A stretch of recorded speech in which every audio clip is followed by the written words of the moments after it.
escucharme. Bueno, vamos a empezar. Hola, muy buenas tardes. Les saluda su amiga y su maestra en formación, Eunice Morales Valdés. De mi parte, es un gusto hablarles sobre cómo es ese proceso de adquisición de lectura en los niños. Sin más que decir, comenzamos. Ok, leer de manera comprensiva es una actividad tremendamente compleja. A pesar de que los lectores hábiles nos parece una tarea que no ofrece demasiadas dificultades, ¿verdad? Y prueba de ello es la velocidad con la que leemos. Con decirte que entre unos 150 y 400 palabras por minuto, de acuerdo con Caperton y Hunts, lo cierto es que en ese tiempo tan breve tenemos que realizar un elevado número de operaciones cognitivas, y esto para que nuestra lectura resulte eficaz. Y sí, una de las situaciones que nos muestra la dificultad de suponer leer la experimentamos cuando, por razones del propio texto escrito, tenemos problemas para realizar algunas de las operaciones que intervienen en la lectura. Por decir un ejemplo, cuando nos encontramos con escritos hechos a mano que no hemos de identificar porque no conseguimos identificar bien las letras. Es el caso de las recetas médicas, por ejemplo, un garabateo, o con determinadas palabras claramente escritas, pero que no entendemos su significado, dada su baja frecuencia de uso. Otra situación sería en la que se descubre la complejidad de la lectura.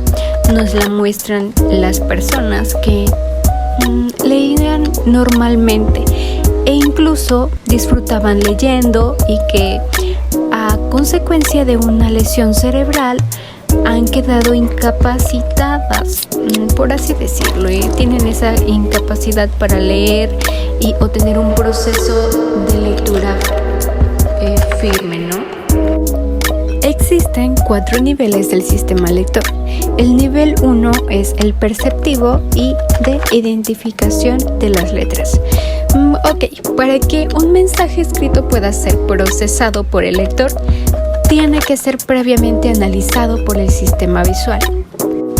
El segundo punto sería el reconocimiento visual de las palabras. Se trata nada más y nada menos de poder identificar las palabras. Es de una tarea relativamente fácil. Por supuesto que sí es fácil, que solo hay 27 letras diferentes en castellano. Es decir, reconocer la palabra, ya que es algo más complejo, puesto que son escenas de miles de palabras diferentes que nos podemos encontrar cuando leemos un texto, por ejemplo. El tercer punto es nada más y nada menos que el proceso sintáctico. Las palabras aisladas no nos proporcionan ninguna información nueva que el lector no sepa ya. La información se produce cuando esa palabra se agrupa en un nivel mayor, cuando la frase o la oración es más que un mensaje. Y la cuarta sería el procesamiento semántico. Se trata de aquella lectura después que ha establecido las relaciones entre los distintos componentes de la oración. El lector pasa por último proceso consistente en extraer el mensaje de la oración para integrarlo a sus propios conocimientos. Bueno, y no cabe duda que las alteraciones del sistema de lectura son cada vez más complejos. Cada uno de los componentes del sistema lector depende de la zona cerebral distinta. Así, los procesos de identificación de la letra dependen de la zona temporal. Los procesos léxicos de la zona temporal, de las zonas semánticas, de amplias zonas del cerebro, pero fundamentalmente de los lóbulos frontales, lo que significa que pueden adquirirse de forma separada y también pueden dañarse de manera independiente. Y bueno, esto no termina aquí. La neurociencia cognitiva y la lectura nos dice que uno de los campos del saber en los que más avances se han producido en los años es que este proceso suele tener sin duda el de las neurociencias cognitivas, disciplinas dedicadas al estudio de las bases neuronales de la actividad mental. Y no cabe duda que la escritura creativa es una actividad sumamente compleja, compuesta de muchas subtareas diferentes y en las que intervienen multitudes de procesos cognitivos de todo tipo. La mayoría de los investigadores coinciden en que al menos son necesarios 4 procesos cognitivos, cada uno de ellos compuestos a su vez por 4 subprocesos, para poder transformar una idea o un procesamiento de signos gráficos. Y esos procesos son los siguientes. Bueno, y el primer proceso es la planificación del mensaje. Si no hay planificación del mensaje, pues no hay contenido. Antes de ponerse a teclear en el ordenador o a mover el bolígrafo, el escritor tiene que decir qué va a escribir o con qué finalidad va a escribir. Es decir, qué tiene que seleccionar de su memoria y qué tiene que seleccionar del ambiente externo, la información que va a transmitir y la forma como la va a decir, de acuerdo con los objetivos que ya se ha planteado anteriormente. Ok. Y como segundo punto está la construcción de las estructuras sintácticas. Aquí nos dice que la planificación se hace a un nivel conceptual, pues de hecho el mensaje se puede transmitir de forma muy variada, mediante mímica, el dibujo, la escritura, entre otras cosas. Cuando se transmite a través de la escritura hay que utilizar construcciones lingüísticas. Esto significa que la estructura sintáctica es la que toma un juego radical, la palabra del contenido, sustantivos, verbos y adjetivos, que transmite el mensaje. Ok. Y como tercer punto viene la selección de las palabras. Es a partir de este punto que las variables sintácticas y semánticas especificadas en la estructura de esta construye un tipo de palabras en el escritor. Busca en su almacén léxico las palabras que mejor encajan en la construcción sintáctica ya construida para expresar el mensaje y así planificarlo. Y el último, pero no menos importante, es el proceso motor. En este proceso es la función del tipo de escritura que se vaya a realizar a mano o con el ordenador, en la pizarra, con el bolígrafo, entre otras cosas, y el tipo de letra que se elija, cursiva o strict, mayúsculas o minúsculas, entre otras palabras.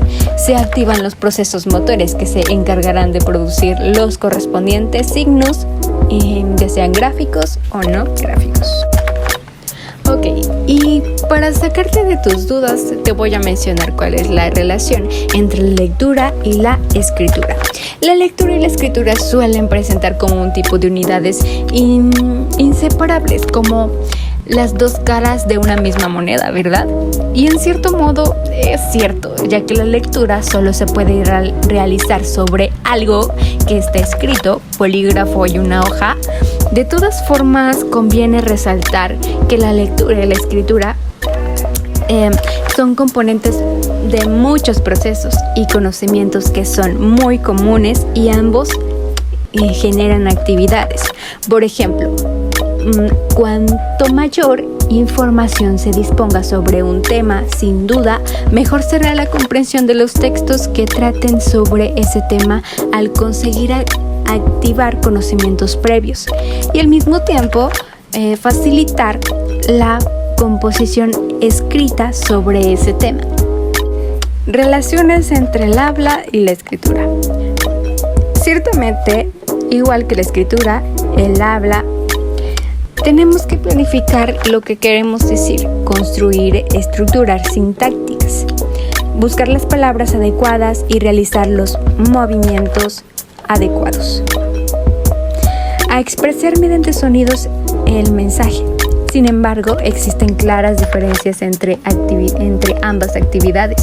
Mientras en el habla existe una audiencia que está continuamente interactuando con el hablante, haciendo preguntas, pidiendo detalles, entre otras cosas, que ayuda al hablante a continuar, vamos a llamarle así, a continuar con el relato.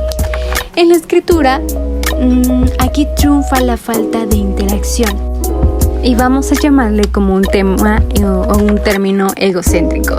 El lector está solo escribiendo su propio relato de su mente a la hoja, desarrollando el tema fácilmente.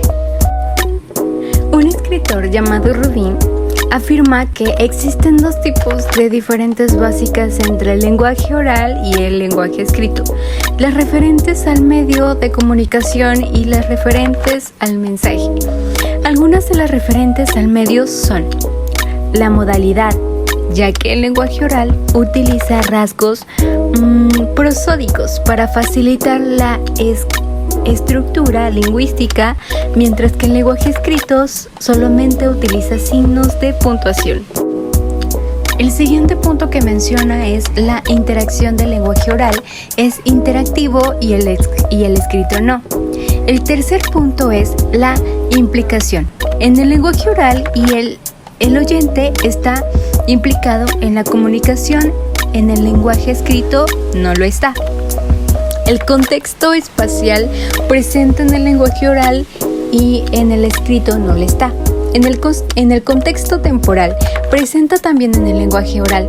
De las diferencias referentes al mensaje, las tres principales son el tema, que la conversación oral es más informal, la estructura, ya que en el lenguaje oral se utilizan construcciones vamos a llamarle así, incompletas e incluso gramaticalmente incorrectas, mientras que en el lenguaje escrito está más organizado e integrado.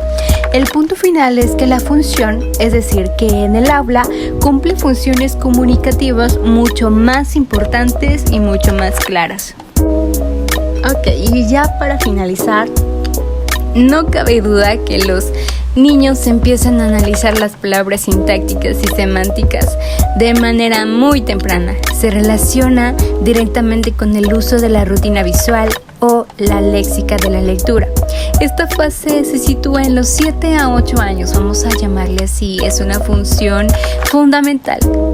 Conocemos los modelos, las teorías sobre lo que sustenta esta adquisición de la lectura. En este tema ya hemos reforzado un poco sobre la adquisición de la lectura en los niños.